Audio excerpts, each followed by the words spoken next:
अभी हाल ही में एक नई लैंगिक पहचान हुई जिसका नाम एब्रोसेक्सुअलिटी है। दोस्तों हम लोग ये जानने की कोशिश करेंगे कि एब्रोसेक्सुअलिटी होता क्या है। एब्रोसेक्सुअलिटी एक नई लैंगिक पहचान है। दरअसल इसके अंदर क्या होता है, कोई भी मनुष्य के अंदर नई नई इच्छाएं जागती रहती हैं। मान लो कोई व्यक्ति कुछ समय तक तो अपने अपोजिट यानी अपने विपरीत लिंग से सेक्स करता है, उसके बाद उसकी इच्छा लेस्बियन की हो जाती है। ये दोस्तों ये ना इच्छाओं में तरलता बनी रहती है, यानी इच्छाओं में इसमें कामुकता के दौरान बदलता रहता है टेस्ट। जैसे कहा नहीं जा सकता कि आपने कभी आलू की सब्जी खा ली, कभी मटर की सब्जी खा ली, उसी तरीके से इसमें जो कामुकता है ना वो चेंज होती रहती है। कभी किसी लड़के के प्रति हो सकती है, या लड़की के प्रति हो सकती है, या लड़के को लड़की के प्रति हो सकती है, या गे के प्रति हो सकती है। मतलब इसमें ना जो कामुकताएं होती हैं, वो जो सेक्स की जो इच्छा होती रहती है वो दर पर दिन बदलती रहती है, यानी इसमें कुछ समय के बाद चेंज होती रहती हैं। दोस्तों हम लोग बाकायदा इसे अच्छी तरीके से समझने वाले हैं कि एब्रोसेक्सुअलिटी होती क्या है। तो दोस्तों मेरा नाम है राजन और बने रहिए आप लोग हमारी वीडियो में। तो दोस्तों आपसे एक रिक्वेस्ट रहेगी, अगर आप लोग हमारे चैनल पर नए हैं तो प्लीज़ सारथी स्टडी पॉइंट को जरूर सब्सक्राइब कीजिए, ताकि हम लोग ऐसी ही अच्छी अच्छी वीडियो आप तक पहुंचा सकें। चलो चलते हैं हम लोग अपने टॉपिक पे। तो देखते हैं, पहले समझ लेते हैं ये what is the abrosexuality. Learn about the new buzzword redefining sexual identity. मतलब मैं बाकायदा इसे आप लोगों को समझाने वाला हूँ कि एब्रोसेक्सुअलिटी होती क्या है। जो एक अमेरिका के जो LGBTQ के शिक्षक हो रखे हैं, इन्होंने बाकायदा बड़े अच्छे तरीके से इसे समझा रखा है कि एब्रोसेक्सुअलिटी होते क्या है, वो आगे के हम पढ़ेंगे। अच्छा, चर्चा में क्यों हो रखा है? यौन पहचान की यौन हम्म, यौन पहचान की अवधारणा दिन ब दिन अधिक जटिल होती जा रही है। जैसे समझ नहीं आता कि कोई व्यक्ति उसकी यौन पहचान कैसे की जाए। अब लिंग के आधार पर तो उसका यौन पहचान नहीं की जा सकती, क्योंकि उसकी इच्छाएं, मान लो किसी के पास अगर एक लड़का है, उसके पास वो एक लड़का है, अब वो लड़की को पसंद करता है या नहीं करता है, इसमें कोई हम लोग बता नहीं सकते हैं। वो लड़के को भी पसंद कर सकता है, वो लड़की को भी पसंद कर सकता है, वो दोनों को पसंद कर सकता है। इसीलिए जो यौन की पहचान की जो अवधारणा है ना, वो दिन पर दिन क्या होती जा रही है, बहुत ज़्यादा जटिल होती जा रही है। ये नई घटना इस बात पर एक नया दृष्टिकोण प्रदान करती है कि लोग कुछ समय के साथ अपनी इच्छाओं से कैसे संबंधित हैं, है ना। एब्रोसेक्सुअलिटी एक तरीका का तरल अवधारणा है। तरल अवधारणा किसे कहते हैं? जो दिन पर दिन क्या होती रहती है, बदलती रहती है। यानी कुछ दिन तक ये ऐसी अवधारणा रहेगी, उसके बाद हो सकता है वो लड़की को पसंद करने लगे, हो सकता है वो लड़का और लड़की दोनों को साथ पसंद करने लगे, रिश्ता बनाने लगे। तो ये क्या होती है, दिन पर दिन बदलती रहती है। यौन इच्छा क्या रहती है, इसमें बदलती रहती है। आगे बात की जाए, 30 वर्षीय महिला में हुई एब्रोसेक्सुअलिटी की पहचान। यूके की एक 30 वर्षीय महिला है जिसका नाम एम्मा फ्लिंट हो रखा है। क्या हो रखा है? एम्मा फ्लिंट हो रखा है, जो हाल ही में एब्रोसेक्सुअलिटी के रूप में अपनी पहचान को खोजने और स्वीकार करने का अपना अनुभव साझा किया है। इन्होंने, ये यूके की महिला हो रखी हैं, जिसका अर्थ है कि समय के साथ उसका यौन आकर्षण बदलता रहता है। यानी जो महिला है वो कभी लड़के को पसंद करने लगती हैं, कभी लड़की को पसंद करने लगती हैं, कभी लड़के और लड़की दोनों को पसंद करने लगती हैं और उनके साथ अपना रिश्ता बनाना चाहती हैं। पहले वे इस सब से अवगत नहीं थी, लेकिन इसके बारे में जानने के बाद उसे समझ में आया और मानने महसूस हुआ। हालांकि अपनी यौन पहचान के बारे में खुलकर बात करने के बाद एम्मा को अपने दोस्तों से आलोचना का सामना करना पड़ा। दोस्तों कॉमन सी बात है, हम जिस समाज में रहते हैं उसमें आलोचनाएं हमें सहनी पड़ती हैं।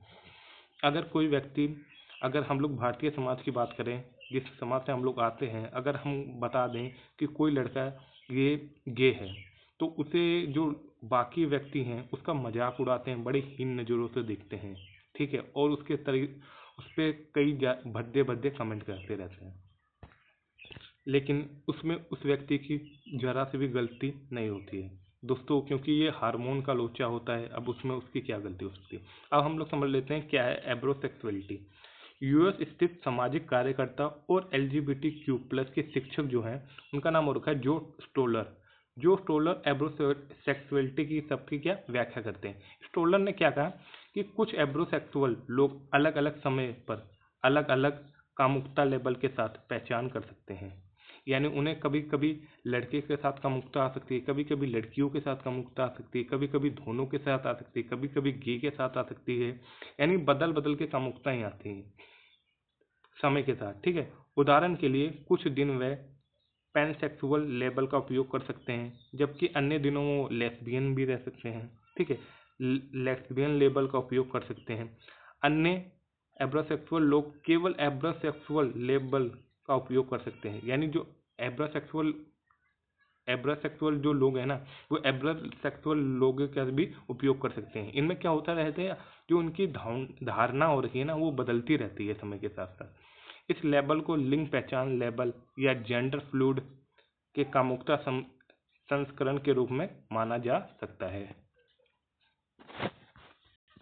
आगे अगर हम लोग बात करें, एब्रासेक्सुअल एक यौन अभिविन्यास है जो किसी व्यक्ति को यौन आकर्षण को दर्शाता है, बार बार बदलता रहता है। जैसे मैंने बता दिया कि जो एब्रासेक्सुअल एक तरीके से क्या हो रखा है, आप लोग इतना समझिए कि इसमें जो इंसान की यौन आकर्षण की जो इच्छाएं होती हैं ना, वो बार बार बदलती रहती हैं समय के साथ साथ।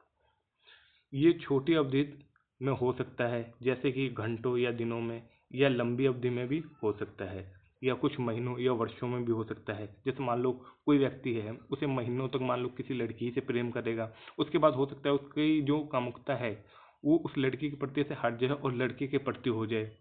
और उसके बाद हो सकता है ये भी कि उस लड़की के प्रति भी हट जाए और उसे लेस्बियन के साथ उसे अच्छा न लगने लगे। तो ये समय के साथ क्या होता रहता है, चेंज होती रहती है।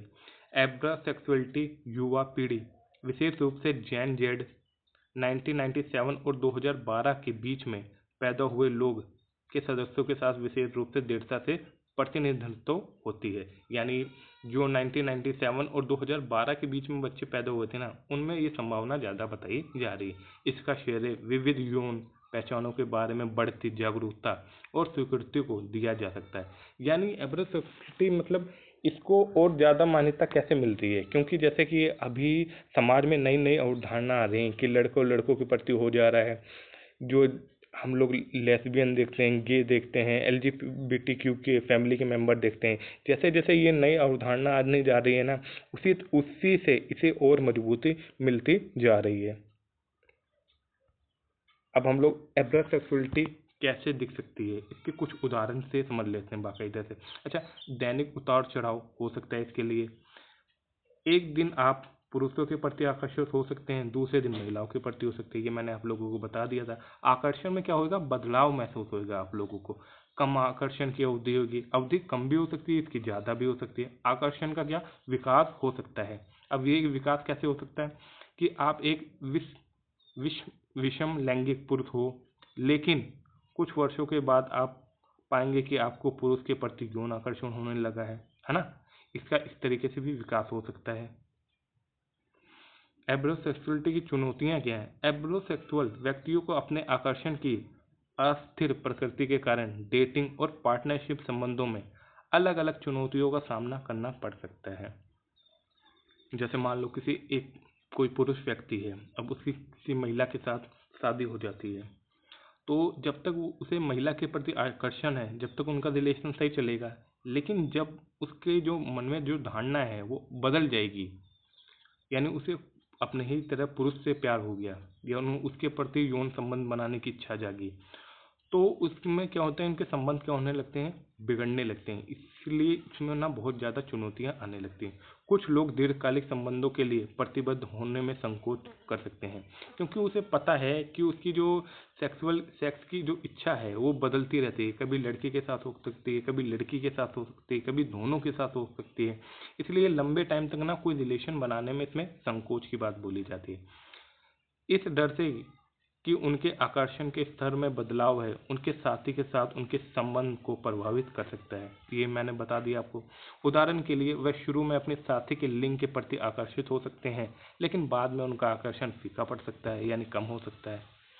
ये पहचान जरूरी है कि एब्रासेक्सुअल होना एक स्वस्थ प्रतिबद्ध रोमांटिक रिश्ते की संभावना को समाप्त नहीं करता है। दोस्तों, इसका मतलब ये नहीं है कि कोई एब्रासेक्सुअल हो रखा है तो वो मतलब रोमांटिक नहीं होएगा, वो स्वस्थ नहीं होएगा, या वो रिश्ते बना नहीं सकता है। वो बना सकता है, लेकिन उसमें क्या होएगा, जैसे अगर मान लो उसके अंदर पुरुष के प्रति आकर्षण है तो वो पुरुष के साथ बढ़िया रिलेशन बनाएगा। अगर उसके महिला के साथ रिलेशन, अगर उसके अंदर कामुकता है तो वो महिला के साथ भी बढ़िया रिलेशन बनाएगा। इसके अंदर ऐसी कोई संभावना नहीं, लेकिन उसका जो व्यवहार है ना वो बदलता रहेगा, और जो देखने का आकर्षण है ना वो बदलता रहेगा। खुले संचार, आपसी समझ और अनुकूलशीलता के साथ कई एब्रासेक्सुअल व्यक्ति सफलतापूर्वक लंबी अवधि की साझेदारी को पूरा करते हैं और विकसित करते हैं। ठीक है, यानी कई सारे जो हैं वो बहुत अच्छे से जी रहे हैं, अपने लाइफ को एंजॉय कर रहे हैं। तो दोस्तों, अगर आप लोगों को वीडियो पसंद आई हो और एब्रासेक्सुअल आपको अच्छे तरह से समझ आया हो, जो एक नई पहचान हुई है लैंगिक अवधारणा की, तो प्लीज़ सार्थक स्टोरी पॉइंट को जरूर सब्सक्राइब कीजिए। जय हिंद, जय भारत।